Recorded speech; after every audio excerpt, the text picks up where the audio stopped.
Hello and welcome to the Brutal Iron Gym podcast, where our goal is to cut through the BS and deliver the brutal truth about topics related to health and happiness. Today's podcast is number 1478. The topic is training and the title is Direct versus Indirect Work Considerations. So, what this kind of came up from was I was writing a muscle building program for a client, and we were talking about kind of the priorities that they wanted in their programming. So what muscle parts, like body parts, did they want to grow the most? Which ones weren't they as concerned with? All those kind of components. So that's one of the benefits of personalized programming is you get it exactly to what you want. So rather than following a bodybuilding style program where it builds everything equally, but you're not built equally right now, you want to kind of catch up and balance out your body parts, it helps to have personalized training that actually can do that for you. So we listed their priorities. I had them go through and list them, and they were in the order of shoulders, upper back, arms, legs, and chest.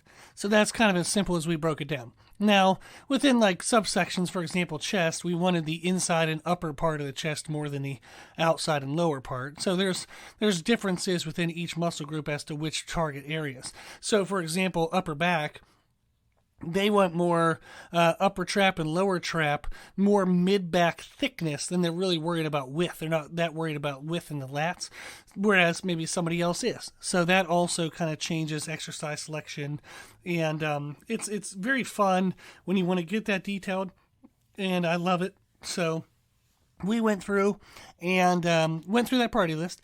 Now, the program had the most direct work, where it was exercises specifically for the shoulders, back, shoulders, back, legs. And then the arms and the chest were tied for the least amount of direct work. So what this means is the least amount of exercises that were isolated to that body part. So shoulders, we had a lot of lateral raises, a lot of overhead presses. Back, a lot of rows and a lot of kind of unique positions to really get that lower trap build up. Legs, a lot of high volume work with machines. I did include some squats in there for them. They have very short femurs, so they can squat very upright, so there's not a lot of lower back concern when they squat, so we can get a good amount of volume in for squats for them. And then for arms and chest, they were tied for the least amount of kind of isolated specific exercises for those parts. So they asked, if arms was such a high priority of theirs, why is there such little workload for the arms? And then we started talking about direct versus indirect work. And that kind of led to the idea of this podcast. So when you do back exercises, especially rows, and especially with an underhand or a neutral grip, you use a lot of biceps. So if you try to do a pull-up, say a wide overhand grip pull-up, that's a lot of back, a lot of lats. If you do about a shoulder width underhand grip pull-up, you're going to notice your biceps are way more involved. So certain back exercises, whether you give them an overhand grip, neutral grip, or underhand grip, it involves biceps no matter what, but it can actually de-emphasize the bicep involvement or emphasize the bicep involvement depending on the hand position. So in their program, we used a lot of neutral and underhand grip because I wanted to get more bicep work indirectly through their back work. Then in their shoulder presses, we had a lot of tricep work. In the chest presses that were in there, they had a lot of tricep work. So they actually had a lot more biceps and triceps than what it looked like because the biceps and triceps were so involved indirectly in other movements. So I wrote in their journey, I actually tallied up how many working sets each muscle group had in direct working sets and indirect working sets. When you match them up, it actually equaled the percentage, the priority list that they wanted. So the arms actually had a lot more total sets than what it would have looked like because they had a lot of indirect working sets. So it's interesting when you know that because then you can really modify what the person is doing, or yourself, and get a lot of growth in the areas you want without overworking certain joints or without having to be in the gym for 3 hours a day. So when we look at like muscle growth programming and direct versus indirect work, if we recall, if you've listened to it, back to podcast 1437, it was a training podcast titled Programming for Greatest Muscle Growth.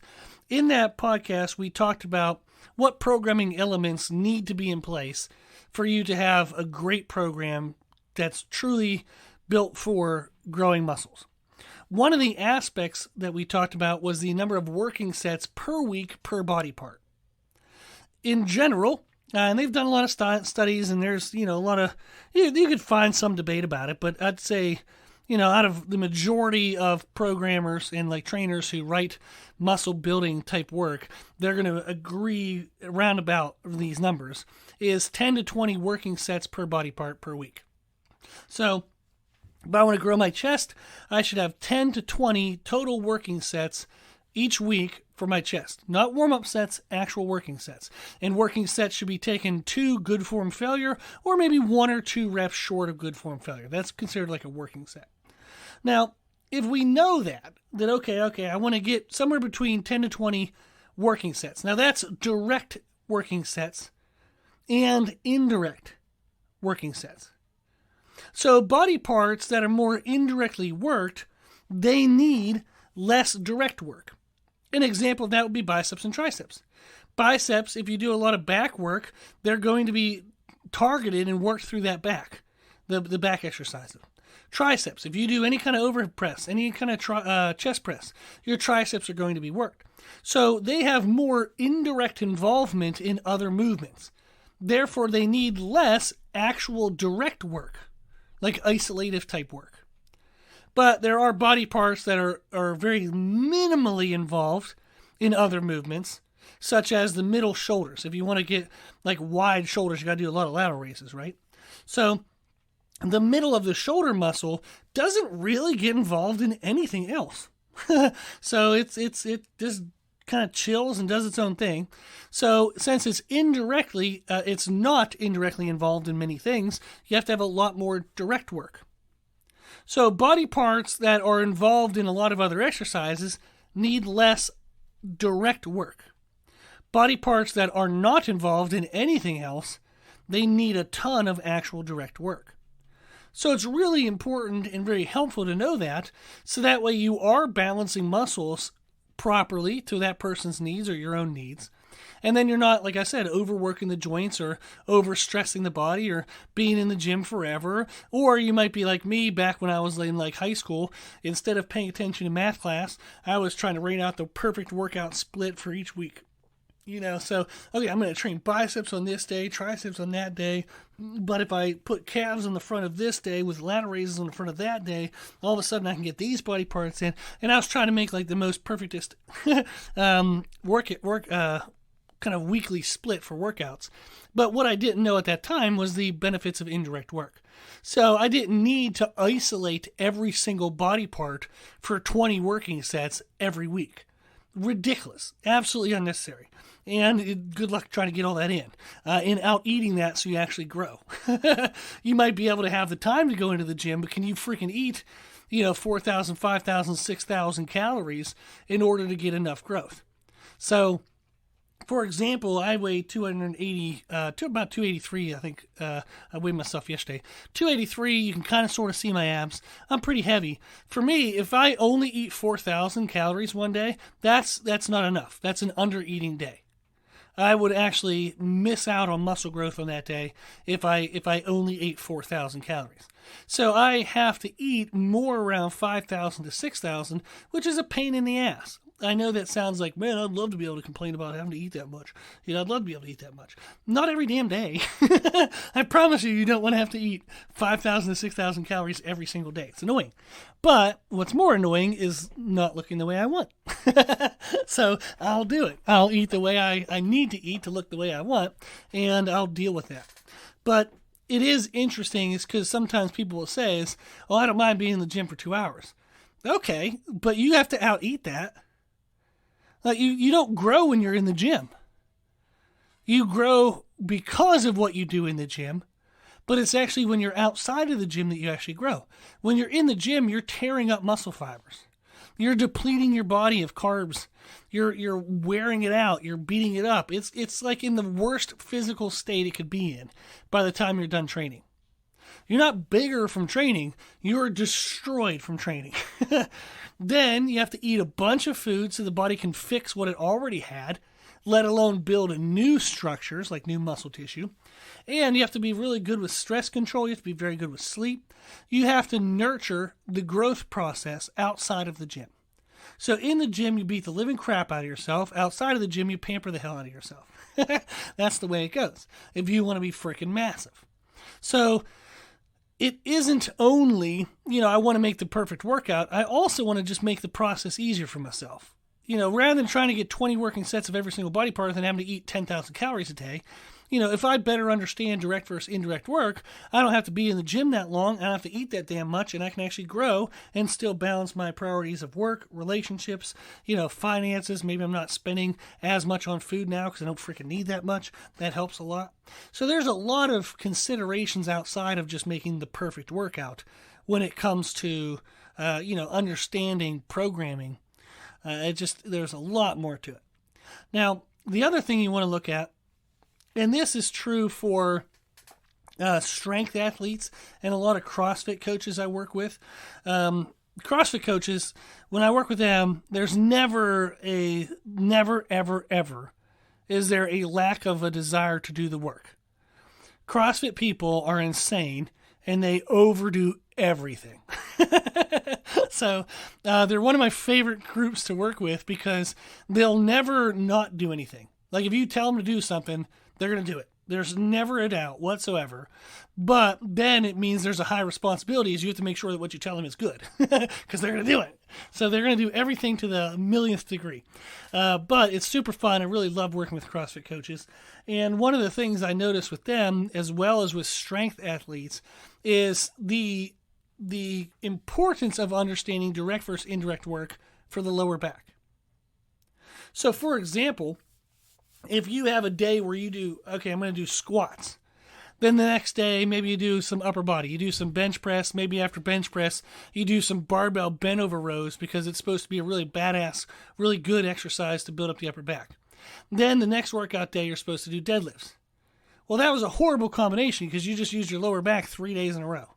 You lose your lower back when you squat. You use your lower back when you do bent over barbell rows, and you use your back when you do deadlifts. So they might not notice it that week. They might not notice it the next week, but by the third week of their program, they're like, holy freaking crap, I am destroyed. I'm taking enough caffeine, and I'm getting myself psyched up enough that I'm doing okay. I can see progressions in my workouts, but I feel like I'm getting run over by a truck by the end of the week. And then by the fourth week of the program, everything hurts, everything feels super stiff, and maybe then the performance starts to decrease. So it's a bummer because often you don't notice the negative consequences of mismanaging indirect work until weeks later, but it's there, and it's the reason. So there is some truth to the need for lower back and kind of core rigidity when it comes to strength. You can check out Dr. Stuart McGill has a really good book called Back Mechanics. He has a lot of good books. There's The Gift of Injury, which is a weird title, but a great book.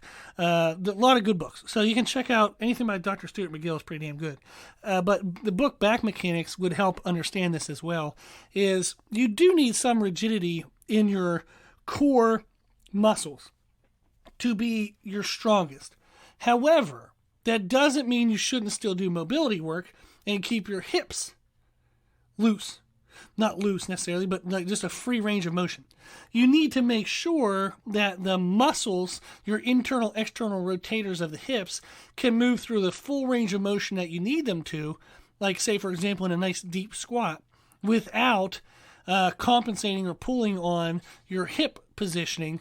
Because if you start to get that like butt wink where your hips posteriorly tilt, like they roll under you, that pulls open the lower back area, and it can cause a lot of inflammation, fatigue, a lot of risk for injury in the discs because you're changing kind of the lumbar spine positioning.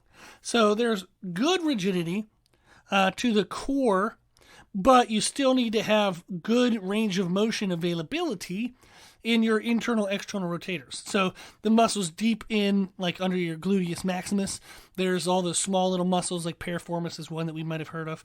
Those things need to be open. They need to be able to move. Your adductors need to be open. They need to be able to move.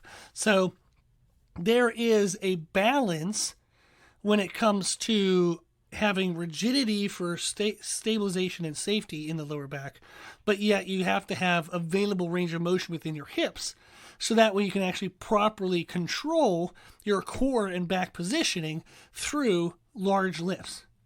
Okay? So this is something we talk about in podcast 1415. It's a Q&A podcast titled Blending Strength and Growth at Lower Back Considerations. So you can find all of our podcasts on our website, www.brutalirongym.com.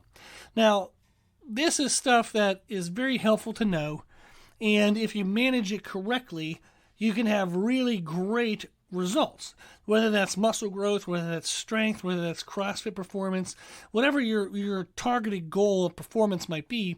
Understanding direct versus indirect work and how to balance that is extremely, extremely important, and it's very impactful. So if you're managing it well, you do amazing. If you're mismanaging it, you do not do amazing. So this is just stuff that I think would be fun for people to be aware of, fun for them to know.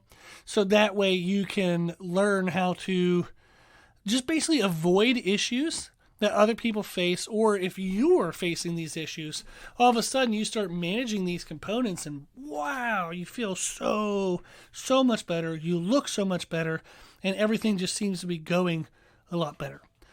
Okay, so I would encourage you, if you want to learn more about this, to check out the podcast number 1437. That's the training podcast titled Programming for Greatest Muscle Growth. And then you can also check out that low back podcast number 1415. It's a Q&A podcast titled Blending Strength and Growth, Low Back Considerations. So check those out. Now, I'm in the process right now of writing training templates. What I've been kind of the last 2 years, what the business has been growing is a lot of my clients are personal trainers. Actually, well over half now are personal trainers. And we've gotten into a lot of conversations about how they can write better programs, like better workouts for their clients. And not necessarily even just a workout. They want to know how to string together months of workouts to be better for their clients. So we started talking about writing training templates, which means I'm going to give the structure of the workout, exercise categories, and then specific examples. So I'm in the process of writing all those. They're going to be for sale on our website. They're going to be on sale for like a base price. Don't know yet. And then you can buy an additional, for an additional fee, you would have me help you for a whole month on how to implement that program template for yourself or for other people, just kind of basically asking me any questions and I help you with that. So that's going to be coming up, so look out for that. If you're excited about that, motivate me by sending me an email to brutalirongym@gmail.com and say, I think that's a great idea.